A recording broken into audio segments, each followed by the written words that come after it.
Hello, आपका बहुत बहुत स्वागत है माइंड ब्लोइंग हिंदी पर। और मैं कमला आज आपको पढ़ाऊंगी रस और रस के अवयव। मैंने इससे पहले वीडियो में आपको पढ़ाया था रस किसे कहते हैं, रस का इंट्रोडक्शन दिया था मैंने आपको, रस का परिचय दिया था, रस होते क्या हैं और उन्हें हम किस तरह से काव्य में या साहित्य में हम उसे किस तरह से पढ़ते हैं। तो आज हम जानेंगे रस के अवयव कौन कौन से होते हैं जिनकी वजह से रस की उत्पत्ति होती है। तो रस के कौन कौन से अवयव हैं, रस का अर्थ मैं आपको बता चुकी थी। अगर आपने मेरी वो वीडियो नहीं देखी है तो प्लीज़ मेरी उस वीडियो को देखिए और उसके बाद आप इस वीडियो को देखेंगे तो आपको सारा समझ में आएगा। अब हम यहाँ जानेंगे कि रस जो है उनकी उत्पत्ति किस वजह से होती है, ऐसे कौन से कारण हैं जिनकी वजह से हमें अलग अलग तरह की फीलिंग आती है, रस की उत्पत्ति होती है, तो वो कहलाते हैं रस के अवयव। तो रस के कितने अवयव हैं, आपको यहाँ से भी बोर्ड में क्वेश्चन पूछा जा सकता है। अगर आपसे पूछा जाए रस के कितने अवयव हैं तो रस के कितने अवयव हो गए। देखिए, स्थायी भाव, विभाव, अनुभाव और व्यभिचारी भाव, तो टोटल कितने 4 अवयव हो गए रस के। तो आपको यहाँ से भी क्वेश्चन पूछा जा सकता है, आप ध्यान रखेंगे। तो पहला जो है हमारा स्थायी भाव, रस का पहला अवयव क्या है, स्थायी भाव। ये कौन से भाव होते हैं जिनको हम स्थायी भाव कहते हैं। ये ऐसे भाव होते हैं जो जन्म से लेकर मृत्यु, जब से हम जन्म लेते हैं तब से ये हमारे साथ जन्म ले लेते हैं और हमारी मृत्यु तक हमारे साथ ये रहते हैं। तो ये स्थायी भाव हुए। और इनको क्या होता है कि देखिए, ये हमेशा नहीं प्रकट होते, जैसे जैसे हमारे साथ कंडीशन आती है, सिचुएशन आती है, वैसे वैसे ये प्रकट हो जाते हैं। अभी मैं आपके सामने, तो आपको कोई भी फीलिंग नहीं दिख रही होगी मेरे फेस पे, लेकिन हाँ, हंसी की दिख रही होगी, तो स्माइल की दिख रही होगी। लेकिन क्या होता है, जैसे हमारे अंदर क्रोध है, घृणा है, ईर्ष्या है, प्रेम है, ये सारे भाव क्या कहलाते हैं, स्थायी भाव। तो ये कौन से भाव होते हैं, पहले हम इनके बारे में जानेंगे। ऐसे भाव, ऐसी हमारी फीलिंग जो हम जन्म से लेकर मृत्यु तक हमारे साथ रहती है। दूसरा इसमें आता है विभाव, यानी कि विभाव क्या हुआ, ये ऐसे कारण होते हैं, विभाव ऐसे कारण जिनकी वजह से स्थायी भाव प्रकट होता है, स्थायी भाव उत्पन्न होता है। ऐसे कारण कि जिनकी वजह से स्थायी भाव उत्पन्न होता है। अब आपने देखा कि एकदम से आपको हंसी आ गई, कुछ आपने पढ़ा, कुछ ऐसा देखा अटपटा सा और आपको हंसी आ गई, तो ये क्या हो गया, हंसी आई। तो ये हंसी क्या हर समय हमारे साथ नहीं रहती, हाँ रहती है, स्थायी भाव के रूप में हमारे मन में रहती है। लेकिन जैसे ही वो सिचुएशन आई हंसने वाली और हमको हंसी आ गई, वो स्थायी भाव प्रकट हो गया। तो ऐसे कारण जिनकी वजह से स्थायी भाव जगा, या हमारे अंदर प्रेम है पहले से रहता है, जब हम ऐसी कोई सिचुएशन से गुजरते हैं तो वो प्रेम प्रकट हो जाता है, हमको गुस्सा आ जाता है। तो ये कारण क्या होते हैं, ये कारण वो कारण होते हैं जो स्थायी भाव को क्या करते हैं, प्रकट करते हैं, स्थायी भाव जिनकी वजह से जगता है। तो ऐसे कारण क्या कहलाते हैं, विभाव कहलाते हैं। फिर देखिए, ये विभाव जो होते हैं, ये विभाव 2 तरह के होते हैं, आलंबन विभाव और उद्दीपन विभाव। अब ये जो कारण है, ये कारण 2 तरह के होते हैं, एक आलंबन विभाव और दूसरे उद्दीपन विभाव। आलंबन विभाव हमेशा सजीव होते हैं, ठीक है, इनका किसी व्यक्ति से ही संबंध होगा, किसी प्राणी से संबंध होगा जिसके अंदर प्राण होते हैं। और उद्दीपन निर्जीव होते हैं और ऐसी चीज़ें होती हैं जो स्थायी भाव को और भड़का देती हैं, उद्दीप्त करा देती हैं, जला देती हैं, ठीक है। जिस तरह से आप देखा होगा, आपने यज्ञ करते हैं तो यज्ञ में क्या करते हैं, जब आग, उसकी जो हवन होता है, हवन कुंड की आग थोड़ी बुझने लगती है तो फटाफट से उसमें घी डाल दिया जाता है, तो घी जैसे ही डालते हैं वैसे आग और जल जाती है। तो क्या होते हैं, ये उद्दीपन ऐसे ही कारण होते हैं, ये भी कारण, क्योंकि हम कारण के बारे में पढ़ लें। ऐसे कारण जो स्थायी भाव जिनकी वजह से जगता है, और उनमें भी जगता है तो वो भी कई तरह के कारण हो सकते हैं। तो उनमें 2 हो गए, आलंबन और उद्दीपन। आलंबन सजीव मैंने बताया, उद्दीपन ऐसी निर्जीव चीज़ें, ऐसा वातावरण, ऐसी परिस्थिति जिनकी वजह से क्या होता है, वो जो भावना, जो स्थायी भाव हमारे अंदर जगा, वो और ज़्यादा बढ़ जाती है, तो उसको हम उद्दीपन कहते हैं। अब जब ये आलंबन है तो ये आलंबन भी 2 तरह का हो जाता है, क्योंकि सजीव चीज़ें क्या हो जाती हैं, 2 तरह की हो जाएंगी, आलंबन भी 2 तरह का हो जाएगा। इसमें एक को कहते हैं आश्रय आलंबन, क्या बोलेंगे, आश्रय आलंबन, और दूसरा होता है विषयालंबन। आश्रय आलंबन क्या होता है, जैसे देखिए, अब आपने देखा कि आपको किसी से प्रेम हुआ, तो आपको किसी से प्रेम हुआ, मैंने क्या लिखा है यहाँ पे, जिसके मन में भाव जगा। अब आपको प्रेम हुआ तो अकेले दीवारों से तो प्रेम नहीं हो जाएगा, कुछ तो ऐसा होगा जिससे आपको प्रेम होगा। तो वो दूसरा जो पर्सन होगा वो क्या एक दूसरा पर्सन होगा, एक आप खुद होंगे, क्योंकि और ऐसे ही कोई भी रस हो सकता है, कोई भी स्थायी भाव हो सकता है, भय हो, क्रोध हो, घृणा हो, शोक हो, कुछ भी हो सकता है।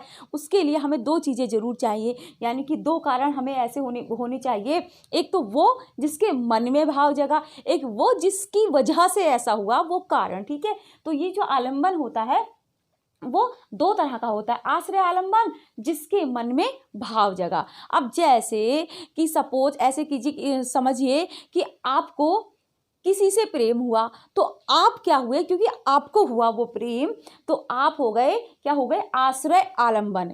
आपके मन में प्रेम जगा, या फिर आपने कुछ ऐसा देख लिया, आपने बहुत मोटा वाला सांप निकल के आया, तो आपने वो सांप देखा, तो आपको डर लगा, सांप को थोड़ी लगा आपसे देख के डर, तो आपको देख के सांप को डर नहीं लगा, आपको लगा, तो आपके मन में भाव जगे।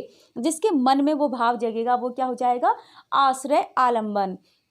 विषयालंबन, जिसके लिए मन में भाव जगे। अब ये भी नायक नायिका कोई भी हो सकता है, कुछ भी हो सकता है ये, ठीक है, अब इसको बताएंगे आगे।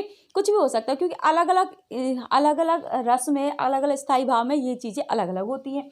विषयालंबन, जिसके लिए मन में भाव जगा। अब आपके मन में तो सपोज प्रेम जग गया, क्योंकि प्रेम की परिभाषा आजकल ऐसी है कि हर कोई समझता है, तो चलिए मैं इसको बताती हूँ कि आपको प्रेम हुआ, तो आपके मन में प्रेम जगा किसी को देखकर, तो आप हो गए, आप खुद हो गए आश्रय आलंबन, और जिसको देखकर प्रेम जगा वो हो जाएगा विषयालंबन। विषय क्या था, ठीक है, तो आलंबन, और ये आलंबन को ही कहीं कहीं पर विषयालंबन नहीं लिखा हुआ होता है, केवल आलंबन के दो रूप दिखा देते हैं, आश्रय आलंबन और आलंबन। इस तरह से आपको भी मिल जाता है, तो आपको कंफ्यूज बिल्कुल नहीं होना है। आलंबन को ही क्या लिख देते हैं, आश्रय आलंबन, और दूसरा आलंबन, इनको ही यहाँ से एक्सप्लेन कर देते हैं। अलग अलग बुक में अलग तरह का होता है, लेकिन अगर आप देखें तो दो तरह की चीज़ें होती हैं। अगर प्रेम होगा किसी को तो उसमें दो लोग होंगे, एक वो जिसको प्रेम हुआ, एक वो जिसको देखकर प्रेम हुआ, तो दोनों सजीव है। ठीक है, तो वो दो जिसके मन में प्रेम जगा या भाव जगा कोई भी, तो वो हो जाएगा विषयालंबन, और जिसको देखकर, ठीक है, जिसके लिए मन में भाव जगा, जिसके लिए जो, ठीक है, अब जैसे कृष्ण के मन में प्रेम जगा था, किसको देखकर, राधा को, तो कृष्ण हो गए आश्रय आलंबन और राधा हो गई विषयालंबन। तो आप ये समझिए। अब देखिए, अब सपोज हमारे मन में क्या हो गया, ये प्रेम जग गया, मैंने मान लिया कि रति भाव का हमारे क्या हो जाएगा, रति भाव उत्पन्न हो गया। तो अब जब प्रेम जगेगा तो ऐसे ही नहीं हो जाएगा, कुछ भी प्रेम जगे, भाव या भय जगे, क्रोध आए, कुछ भी आए, ऐसे स्थायी भाव जग गया और आपका बॉडी ने कोई रिएक्ट नहीं किया, ऐसा नहीं हो सकता। ठीक है, तो हमारे शरीर क्या करता है, उसी हिसाब से रिएक्ट करना शुरू कर देता है, कुछ चेष्टाएं शुरू कर देता है। तो वो चेष्टाएं क्या कहलाती है, अनुभाव कहलाते हैं। उन चेष्टाओं को, अब जैसे आपने देखा, कुछ ऐसा देखा, सुनसान रात थी, आप जा रहे थे और ससराहट हुई, कोई लगा आपको भूत आ गया, तो आप क्या हो जाएगा, आप पे कोई, तो सुनसान रात, ठीक है, अब वो भूत क्या हो गया, वो हो जाएगा जिसके लिए मन में भाव जगा, उस भूत को देखकर हमारे मन में भय जगा, और हम खुद हो जाएंगे आश्रय आलंबन। और क्या हो जाएगा, और फिर जब हमें डर लगेगा, इतनी भयभीत हम हो गए, तो क्या हो जाएगा कि हमारी बॉडी कैसे भी रिएक्ट नहीं करेगी, हाँ करेगी, क्यों नहीं करेगी, हमें पसीना आ जाएगा, या और भी बहुत सारी, हम कांपने लगेंगे। तो ये सारी चेष्टाएं, पसीना आना, आंसू आना, ठीक है, घबरा जाना, बिल्कुल ये सारी चेष्टाएं क्या होती हैं, ये कोशिशें, ये चेष्टाएं क्या होती हैं, ये अनुभाव कहलाते हैं, जो संचारी भाव को और भी क्या करते हैं, पुष्ट कर देते हैं। संचारी भाव को और ये अनुभाव क्या हो जाते हैं, ये इसको स्थायी भाव को और भी प्रकट कर देते हैं। प्रकट करने वाले जो चेष्टाएं होती हैं, जो भी स्थायी भाव होगा उसे हम कहेंगे अनुभाव।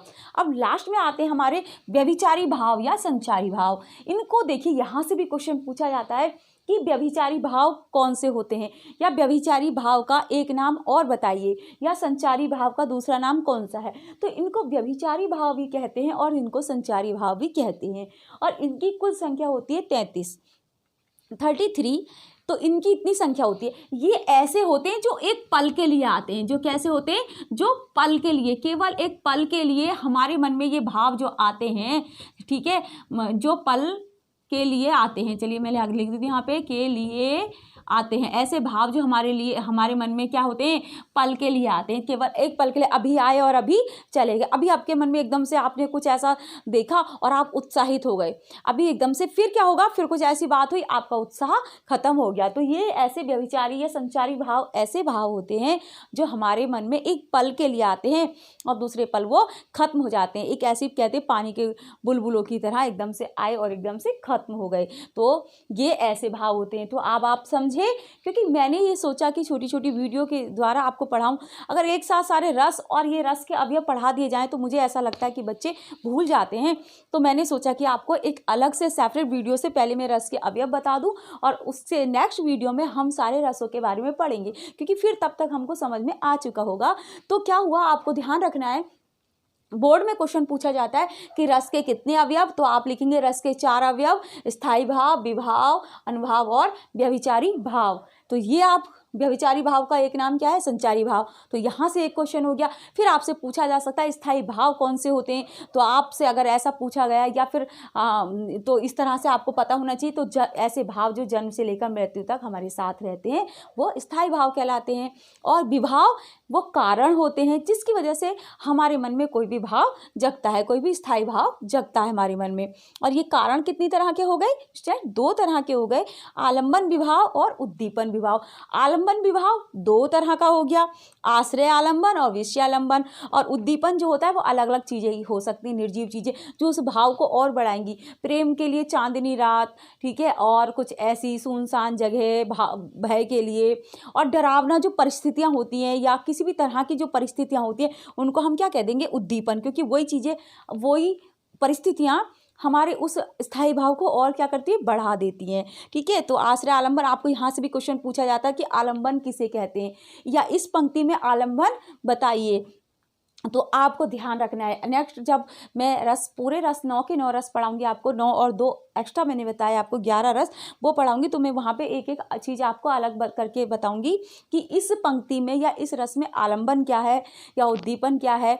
तो यहाँ से क्वेश्चन आते हैं आपसे कि इस पंक्ति में, इस काव्य पंक्ति में आश्रय आलंबन बताइए, आश्रय आलंबन क्या है। तो आपको ये पता होना चाहिए, पहले डेफिनेशन पता होनी चाहिए आपको कि आश्रय आलंबन क्या होता है, जिसके मन में भाव जगा। विषयालंबन जिसकी प्रतिभाव जगा, दोनों वो चीज़ें थी जो एक, ठीक है, एक क्या हुआ, अब जैसे क्या है, जब मैं बोर्ड पर लिख रही हूँ तो एक बोर्ड हो गया और एक ये। अब यहाँ पे मैं एग्जाम्पल के लिए बता रही हूँ क्योंकि यहाँ पे ये दोनों चीज़ें क्या होती हैं, सजीव हो सकती हैं, ठीक है, सजीव होती हैं, लेकिन यहाँ पे सजीव नहीं है। लेकिन मैं बस ऐसे ही बता रही हूँ कि देखिए, अब बोर्ड पे लिखने के लिए बोर्ड भी चाहिए और मार्कर भी चाहिए। तो अब ये 2 चीज़ें हैं ना, तो जो क्या हो गया, आश्रय आलंबन जिसके मन में भाव जगा। अब क्योंकि अगर सपोज इसको इस पर लिखना है तो ये क्या हो जाएगा, आश्रय आलंबन।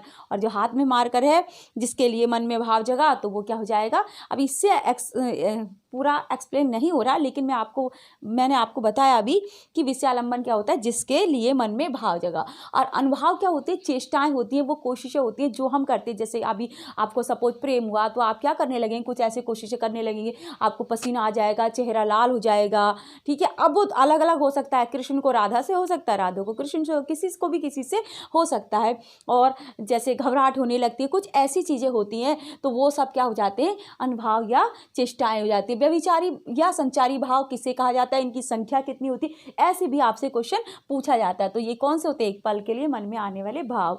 तो आज यही मैंने आपको पढ़ाना था और आई होप कि आपको ये चीज़ें समझ में आ गई होंगी जो आपके एग्ज़ाम के लिए बहुत ही महत्वपूर्ण है, बहुत इंपॉर्टेंट है। आप इनको पढ़िए, इनको समझिए। आज की वीडियो में इतना ही। और अगर आपको मेरी वीडियो पसंद आई तो मेरी वीडियो को लाइक कीजिए और कमेंट अवश्य कीजिए, मेरे चैनल को सब्सक्राइब कीजिए और इनको समझने की कोशिश कीजिए और मुझे बताइए, अपने सुझाव दीजिए कि मैं नेक्स्ट टॉपिक ऐसे कौन से टॉपिक्स हैं जो आपको बहुत कठिन लगते हैं, उन पर मैं वीडियो बना सकूँ। Thank you.